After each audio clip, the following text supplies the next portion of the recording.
सेना के सांसद भी इस कमेटी दे विच शामिल ने। दस दई कि जरूरी वस्ता सोध नियम मुताबक अनाज के भंडारण की कोई लिमिट नहीं होगी।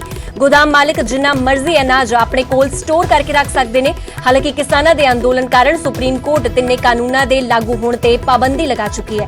तो लगातार किसान अंदोलन चल रहा है और अजे भी किसान दिल्ली दियां सरहदां ते फिलहाल डटे हुए ने और मोर्चाबंदी जारी है। और कहा जा रहा है उन्होंने वालों किसानों वालों कि जब तक खेती कानून वापस नहीं होंगे, रद्द नहीं किए जाते, उद तक वो अपने पैर पिछे नहीं पुट्टणगे। पर उस दौरान संसद की एक कमेटी भी बनाई गई और इस कमेटी दे विच जो बिलों का विरोध भी कर रहे हैं उसके भी कई नुमाइंदे इस दे विच शामिल ने। संगरूर तो आम आदमी पार्टी सांसद भगवंत मान भी इस कमेटी दे विच शामिल है और हुण इस कमेटी ने एक सिफारिश की है और तिन्ने खेती कानूनों दे विचों एक खेती कानून लागू करने की सिफारिश इस कमेटी वालों की गई।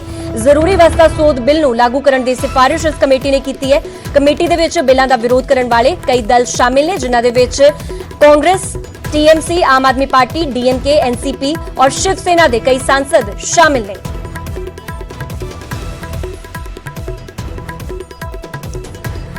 तिन्ने खेती कानून इस दे विरोध दे विच किसानां दा मोर्चा लगातार जारी है और खेती कानूनों दे नाल जुड़ी बड़ी खबर तुहानूं दस रहे जिथे कि संसदी कमेटी वालों एक कानून लागू करने की सिफारिश कर दी गई है। जरूरी वस्ता सोध बिल नूं लागू करने की सिफारिश की गई।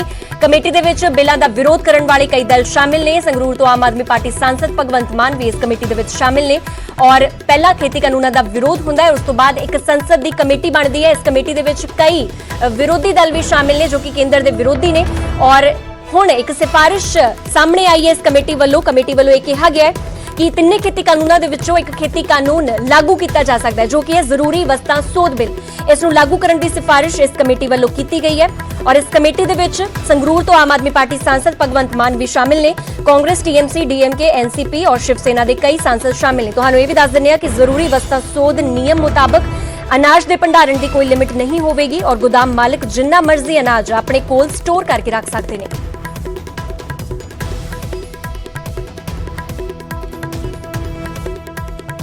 संसदी कमेटी वालों एक कानून लागू करने की सिफारिश की गई है और इस समय संसदी कमेटी दे विच विरोधी धिरां दे कई मैंबर शामिल ने जिन्होंने खेती बिलों का विरोध किया सी और हुण एक सिफारिश दी गई है कि एक कानून लागू किया जा सकता है। जरूरी वस्ता सोध बिल इस दे विच लागू किया जा सकता है।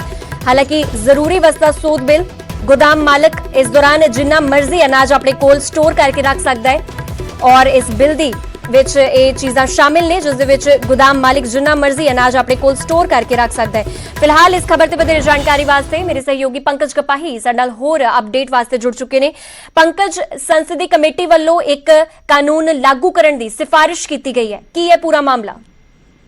देखो, क्योंकि पार्लीमेंट ਦੀਆਂ ਵੱਖ-ਵੱਖ कमेटियां बनिया ਹੁੰਦੀਆਂ ने जो फैसला ਲੈਂਦੀਆਂ ने और ਅਜਿਹੇ 'ਚ एक पार्लीमेंट की कमेटी बनी हुई थी जो तिन्ने कानूनों के उत्ते लगातार चर्चा की जा रही थी, डिस्कशन हो रही थी और इसकी अगवाई तृणमूल के सुदीप बंदोपाध्याय की अगवाई के समिति जी बनी थी और इस फैसला दिता गया है कि तिन्ना कानूनों के विचों एक कृषि कानून नूं लागू करने की सिफारिश इस संसदीय कमेटी वालों की गई है जिस जिक्र किया गया है कि कोल्ड स्टोरेज, गोदामां ते प्रोसैसिंग दे विच निवेश की कमी नूं ध्यान च रखते हुए किसानां दी बेहतर आमदन होवे, ये समिति का जिक्र किया गया और इस करके कहा गया है कि जिहड़ी स्टोरेज कैपेसिटी है वो होनी चाहिए है कि ताकि अनाज होवे या दूसरियां फसलां होण वो खराब ना होण। और इस कमेटी के मैंबर भगवंत मान ने, इस तो अलावा फारूक अब्दुल्ला ने, समाजवादी पार्टी के शफीरुद्दीन ने और इसके 30 मैंबर ने और ये 30 मैंबरां की कमेटी वालों ये सिफारिश जिहड़ी है वो की गई है। जी पंकज, इस दे विच संगरूर तो आम आदमी पार्टी सांसद भगवंत मान भी इस दे विच शामिल ने और पहला ही किसानों वालों साफ कर दिता गया कि असीं नहीं चाहते कि कोई भी खेती कानून लागू होवे। ते अजिहे विच की लगदा है कि कुछ स्थिति हुण बन सकदी है अगे? देखो, जो संसद की कमेटी बनाई जाती है उस दे विच वख-वख सियासी पार्टियां दे आगू हुंदे ने और इस कमेटी दे जो मुखिया ने वो तृणमूल पार्टी नाल संबंधित ने, सुदीप पुरी, और आम आदमी पार्टी के मैंबर पार्लीमेंट भगवंत मान भी इस कमेटी के मैंबर ने और जो इस कमेटी ने सिफारिश की थी उन्होंने खास तौर पर कहा कि आवश्यक वस्तु संशोधन अधिनियम 2020 ये सरकार लागू करे। इस दे विच लागू करने की सिफारिश जी की गई है। हालांकि भगवंत मान ने अपनी इस कमेटी के की कुछ राय रखी थी, भगवंत मान होरां तो जानने की कोशिश जरूर करांगे, लेकिन ये इस कमेटी ने सिफारिश इस मुतल्लक की गई है कि ਜਿਹੜੀਆਂ ਜ਼ਰੂਰੀ ਵਸਤਾਂ ਨੇ ਅਧਿਨਿਯਮ 2020 ਨੂੰ, ਯਾਨੀ ਕਿ ਜੇ ਉਹ 3 ਕਾਨੂੰਨ ਨੇ ਉਹਨਾਂ ਦੇ ਵਿੱਚ ਇੱਕ ਇਹ ਸੀਗਾ ਕਿ ਜਿਹੜੇ ਸਟੋਰੇਜ ਜਿਹੜੀ ਹੈ ਉਹ ਜਿੰਨੀ ਮਰਜ਼ੀ ਕੀਤੀ ਜਾ ਸਕੇ ਫਸਲਾਂ ਦੀ, ਉਸ ਨੂੰ ਲੈ ਕੇ ਠੀਕ ਹੈ ਪੰਕਜ, ਤੁਸੀਂ ਬਣੇ ਰਹੋ, ਅੱਗੇ ਵੀ ਤੁਹਾਡੇ ਤੋਂ ਅਪਡੇਟ ਲੈਂਦੇ ਰਹਾਂਗੇ। ਫਿਲਹਾਲ ਸਾਡੇ ਨਾਲ ਕਿਸਾਨ ਆਗੂ ਰਾਕੇਸ਼ ਟਿਕੈਤ ਸਾਡੇ ਨਾਲ जुड़ चुके हैं। सर बहुत बहुत स्वागत आपका न्यूज 18 पंजाब हरियाणा हिमाचल पर। धन्यवाद जी टिकैत साहब, एक संसद की कमेटी की तरफ से एक सिफारिश सामने आई है कि एक बिल जो कि जुड़ा हुआ है खेती कानूनों से ही, जिसका विरोध लगातार आपकी तरफ से किया जा रहा है, जरूरी वस्तु शोध बिल, उन्होंने कहा है कि ये बिल पास हो जाना चाहिए क्योंकि ये किसानों की बेहतरी के लिए ही है। क्या कहना है आपका? हम तो इनका वो कर रहे हैं ना विरोधपूर्ण रूप से कि ये वापसी हो। तो क्या कहना है आपका कि ये किस तरह, ये क्या फायदेमंद होगा किसानों के लिए, क्योंकि उनकी तरफ से ये राय रखी गई है कि ये फायदेमंद होगा? कोई फायदेमंद ये जो धरना चल रहा है ये इसके अंगेज में तो चल रहा है कि ये वापसी हो। जी, पर टिकैत साहब, जरूरी वस्तु शोध बिल से क्या कुछ खामियां हो सकती हैं किसानों को, क्या कुछ दिक्कतें आ सकती हैं? अगर आप इसके बारे में कुछ बात करना चाहें। जो तीनों बिल एक दूसरे से जुड़े हुए हैं नहीं जी, सारे जुड़े हुए हैं, तीनों ही खत्म होंगे। जरूरत होगी तो फिर सबकी सूझबूझ से कोई बिल बनेगा और एमएसपी का कानून बनेगा। जब तक एमएसपी का कानून नहीं होगा और ये जो तीनों बिल हैं ये भी खतरनाक बिल है, इनसे किसानों को नुकसान होगा। इनको मानते नहीं, अगर 4 महीने होंगे किसान धरने पे बैठा हुआ है जी, तो कोई शौक थोड़ा है किसान का, इसके विरोध में तो बैठा है। भारत सरकार बात करेगी नहीं, 2 महीने से बात नहीं कर रही तो कर लेंगे और 1-2 महीने में बात कर लेंगे। जी टिकैत साहब, संसदीय दलों में सारे ही विरोधी दल भी शामिल होते हैं, उसके नुमाइंदे होते हैं। आपको केंद्र सरकार की मंशा पर आपने सवाल उठाए हैं हमेशा से, क्या लगता है और सरकारें भी और विरोधी दल भी क्या आपकी खिलाफ में हो सकते हैं? हमने कहा कि पॉलिसी के खिलाफ है, हमको जो पॉलिसी बन रही उसे ये बनाए या दूसरे वाला कोई बनाए। जी, ठीक है, और दल में अपना काम कर रहे हैं, विकास सत्ता में पहले ये साथ में रहते थे, अब वे साथ में सपोर्ट करते रहते हैं। बाहर से मिलते तो कोई है नहीं ज्यादा, कोई जी। हाँ, तो टिकैत साहब, अब क्या लगता है, क्योंकि इतना लंबा समय हो चुका है और लगातार आंदोलन चल रहा है, अब कैसे बात बनेगी? अभी कहाँ ज्यादा लंबा समय होगा, अभी तो एक फसल का आंदोलन भी नहीं है जी। हाँ, तो हो जाएगी, सबके साथ बात हो जाएगी। तो अगली रणनीति क्या रहने वाली है? अगली रणनीति ये है कि नवंबर-दिसंबर तक जाकर बातचीत होगी सरकार से जी।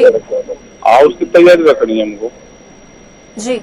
तो किस फॉर्मूले के साथ अब दोबारा उतरेंगे, क्योंकि लगातार केंद्र जो अपने बात से हटने को राजी नहीं है, तो अब क्या लगता है किस फॉर्मूले से किसानों की तरफ से बात रखी जाएगी? किसान क्या हट जाएगा जी, किसान क्या इतना कमजोर है कि किसान हट जाएगा?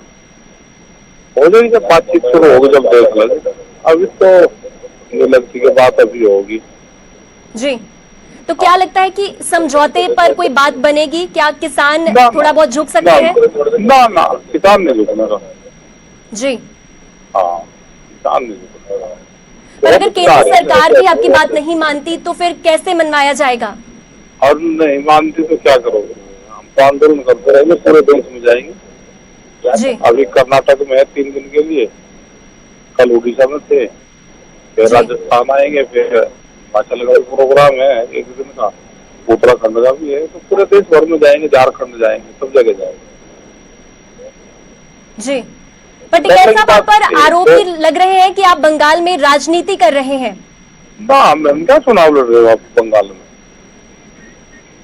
बात उनको कीमत बताई कि एमएसपी की बात करना, जो आपसे 1 मुट्ठी चावल मांगने आए जी, वहाँ चावल मांग रहे 1 मुट्ठी या वोट मांग रहे। ठीक है टिकैत साहब, आप बने रहे हमारे साथ। फिलहाल न्यूज 18 पंजाब हरियाणा हिमाचल के असिस्टेंट न्यूज एडिटर गौरव शुक्ला भी हमारे साथ फोन लाइन पर है। ओवर टू यू गौरव।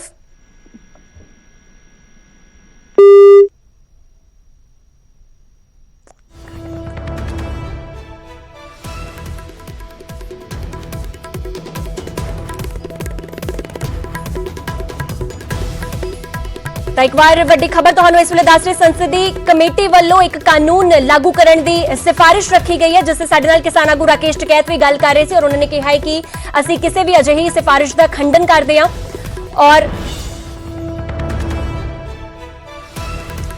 ਤਾਂ ਸਾਡੇ ਨਾਲ ਲਗਾਤਾਰ